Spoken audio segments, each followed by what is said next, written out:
क्या आपने कभी सोचा है कि दुनिया के सबसे खतरनाक चोर कौन हैं? ये वो चोर नहीं हैं जो हर दिन हमारी गलियों में होते हैं। ये वो लोग हैं जिनकी चाल, योजना और दिमाग ने दुनिया को चौंका दिया। आज हम बात करेंगे दुनिया के 5 फ्रैंक अबैगनेल जूनियर। दुनिया के सबसे चालाक और होशियार धोखेबाजों में से एक था।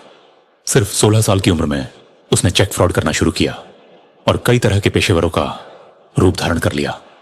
पायलट, डॉक्टर और वकील। और लोग उसे सच मानते थे। उसने दुनिया भर में मुफ्त यात्रा की, शानदार होटलों में रहा और नकली चेक से $2.5 मिलियन से ज्यादा चुराए।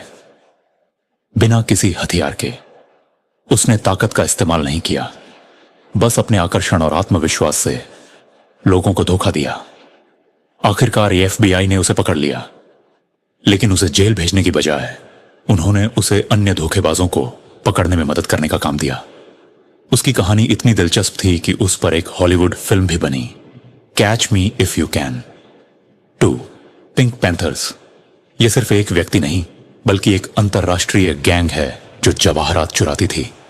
इन्होंने फ्रांस, जापान, स्विट्जरलैंड और यूके जैसे देशों में 100 से भी ज्यादा डाके डाले हैं। इनका सबसे मशहूर हीस्ट 2003 में लंदन में हुआ था, जहां इन्होंने सिर्फ कुछ मिनटों में $30 मिलियन की डायमंड चुरा ली। ये लोग बहुत तेज और पेशेवर थे और किसी भी तरह का कोई निशान नहीं छोड़ते थे। पिंक पैंथर्स अपनी चोरी को बिल्कुल सटीक तरीके से प्लान करते थे। अलार्म को बंद करना, फेक आइडेंटिटी का इस्तेमाल करना और फिर बिना किसी को समझे चुपचाप भाग जाना। इंटरपोल ने इन्हें दुनिया की सबसे खतरनाक और सबसे अच्छी तरह से संगठित अपराधी गैंग कहा था। 3 DB कूपर ये आदमी एक रहस्य है। 1971 में उसने अमेरिका में एक प्लेन को हाईजैक किया, बम रखने का दावा किया और $2 लाख की नकद राशि मांगी। पैसे मिलने के बाद उसने प्लेन से कूदकर छलांग लगा दी और गायब हो गया। कोई नहीं जानता कि वह असल में कौन था, कहां गया, या फिर क्या वह कूदने के बाद जिंदा भी बचा था या नहीं। FBI ने 45 साल तक उसकी तलाश की, लेकिन कभी भी उसका पता नहीं चला। T.B. कूपर एक ऐसा व्यक्ति बन गया जो इतिहास में अकेला था जिसने प्लेन हाईजैक करके बिना किसी निशान के गायब हो गया। उसका केस आज भी अनसुलझा है। 4, लियोनार्डो नोतारबार्टोलो।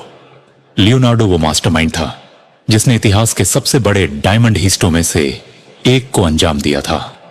2003 का एंटवर्प डायमंड हीस्ट। उसने और उसकी टीम ने बेल्जियम के हाई सिक्योरिटी वाले वॉल्ट से $100 मिलियन से ज्यादा के डायमंड चुराए थे। उस वॉल्ट में 10 लेयर्स की सुरक्षा थी, जिसमें इंफ्रारेड सेंसर्स, मैग्नेटिक फील्ड्स और टाइम लॉक सिस्टम शामिल थे। लेकिन लियोनार्डो की टीम ने महीनों तक बिल्डिंग का अध्ययन किया और फिर बिना कोई अलार्म बजाए वॉल्ट में घुसकर डायमंड चुरा लिए। अगली सुबह वॉल्ट पूरी तरह से खाली था। एक आधा खाया हुआ सैंडविच छोड़ा गया, जो बाद में पुलिस को लियोनार्डो तक पहुंचने में मदद कर गया, लेकिन ज्यादातर डायमंड अब तक नहीं मिले। 5, वीरप्पन भारत का सबसे डरावना और खतरनाक अपराधी था। वह दक्षिण भारत के जंगलों में छुपकर संडालवुड और हाथी के दांतों की तस्करी करता था, जिनकी कीमत लाखों डॉलर थी। लेकिन वह सिर्फ एक चोर नहीं था, उसने राजनेताओं का अपहरण किया।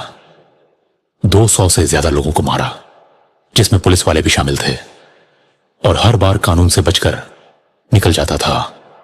उसने घने जंगलों को अपना छुपने का ठिकाना बना लिया और अपने वफादार समर्थकों का एक नेटवर्क तैयार किया। 30 साल तक उसने पूरे इलाके में आतंक मचाए रखा। 2004 में एक स्पेशल टास्क फोर्स ने उसे ढूंढ निकाला और एक मुठभेड़ में उसे मार गिराया। ये 5 चोर सिर्फ अपराधी नहीं थे, ये मास्टरमाइंड थे। इनमें से हर एक ने अपनी अलग अलग तरीकों से दिमाग, योजना, डर और यहां तक कि आकर्षण का इस्तेमाल करके वो काम किए जो आम आदमी के लिए असंभव लगते थे। कुछ लोग तो किंवदंती बन गए, कुछ हमेशा के लिए गायब हो गए और कुछ पकड़े गए, लेकिन इन सभी ने इतिहास में अपना नाम दर्ज करवा लिया।